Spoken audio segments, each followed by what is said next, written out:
Hello, what's up mga kamerks? So, nandito tayo ngayon sa aming bahay. Ito, meron na naman akong service.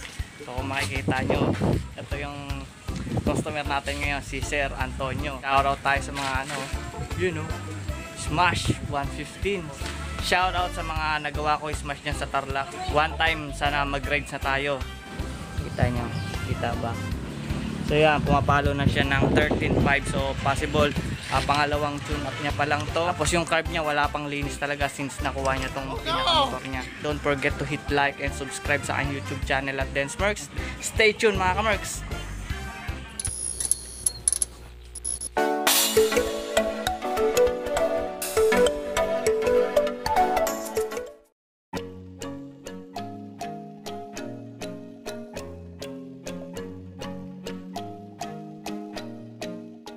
Hello, what's up mga kamerks? So ito na yung carburetor ni Sir. So possible lilinisin na natin siya. Then first time to malilinis. Then hindi ko alam kung na-tune up na to kasi sabi ni Sir na-tune up na to pero hindi ginalaw talaga yung mismong carburetor. So dapat yan, pag tune up, overall tune up kasama na yung carburetor then mismong engine. So lilinisin na natin yan mga kamerks.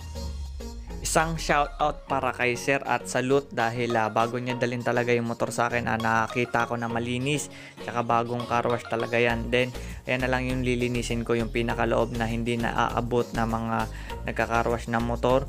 Nakita ko na rin marumi na rin kasi ayan talaga yung ginagawa ko, degreasing bago natin baklasin.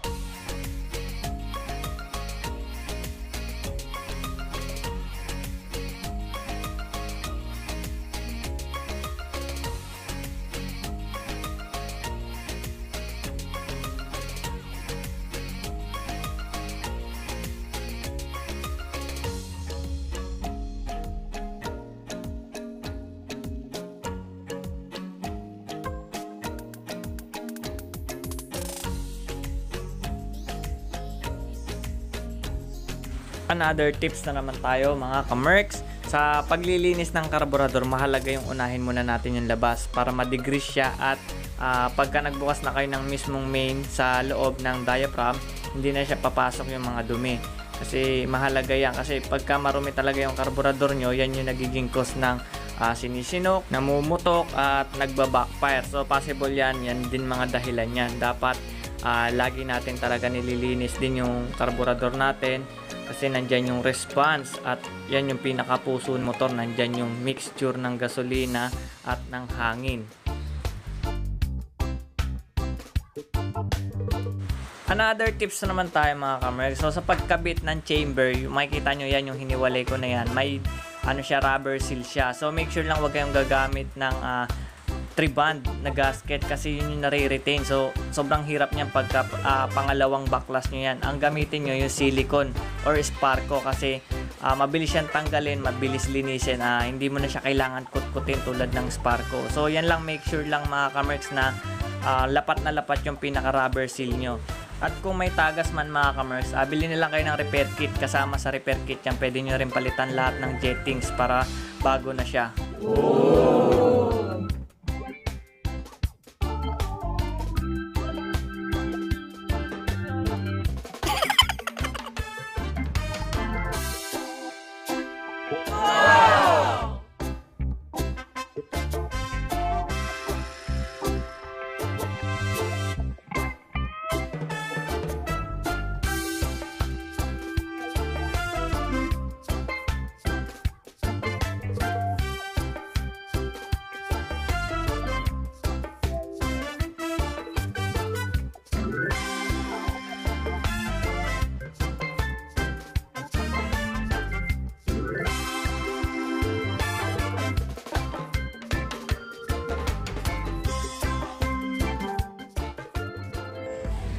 So ayan mga kamerks, ito yung pinaka timing marks ng ating cam gear. Yan, ito yung markings nyo. Tapos valve, ito yung valve screw. Kabilaan, ito ang exhaust, ito ang intake. Then ito ang timing natin sa magneto. Yan ito yung arrow, kita nyo yung arrow. Then ito yung timing mark. Kaya dapat naka-timing sa magneto, naka-timing sa cam gear natin. So ayan, timing ng ating Smash 115.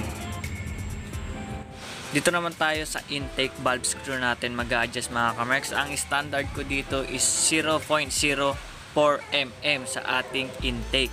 And then sa exhaust naman ang ginagamit ko is 0.08.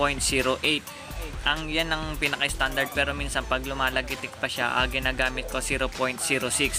Ina-advance ko siya kasi cold naman tayo. Pag uminit yan, mag-expand pa yung pinaka engine natin, kaya marireach niya yung pinaka-standard. Then tips lang pala mga kamerks, pagka hindi nyo pa kabisado mag valve timing, dapat may expert talaga kayong matatakbuhan, kasi medyo delikado rin dito pagka nagkamali ka ng timing, possible malagitik o kaya masira yung pinaka timing ng engine mo.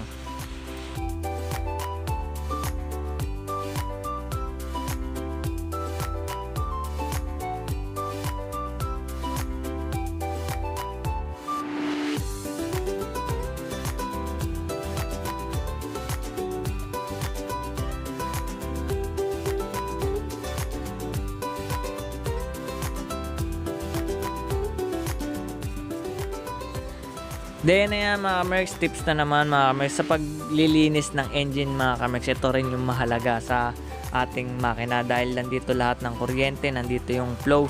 So dapat pag naglinis tayo ng carb, make sure lang linisin na rin natin yung spark plug, dahil pag nilinis natin yung carb at hindi rin nilinis yung spark plug, useless yan mga kamerks, dahil may time din na mapupundihan ka ng spark plug dahil sobrang dumi na.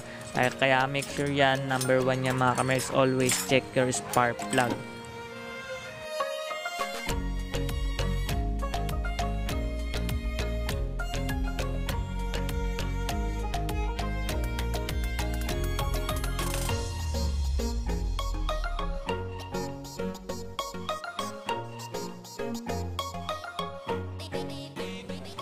Then upon testing ko rin sa motor ni Sir, medyo matigas na rin siya. So possible in-adjust ko yung pinaka steering niya kasi wala na rin sa pinaka standard yung handling niya.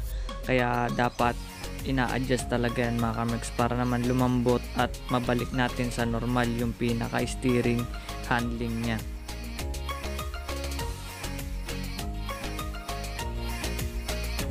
Isa rin ito mga kamerks sa mahalaga sa ating pagmumotor, yung pinaka chain. Kada buwan dapat chine-check nyo rin yan at dinidegrease or nilalagyan ng oil. Then tulad niyan, medyo lawlaw na yung pinaka kadena ni Sir, malaking factor din yan sa pagka tumatakbo ka, yung maririnig mo yung maingay na siya. Then check nyo na rin pala mga kamerks yung pinaka tulis ng sprocket kung palitin na ba siya or hindi pa. Tsaka dapat kahit once a month lalagyan nyo ng oil para naman lubricant yung pinaka chain natin.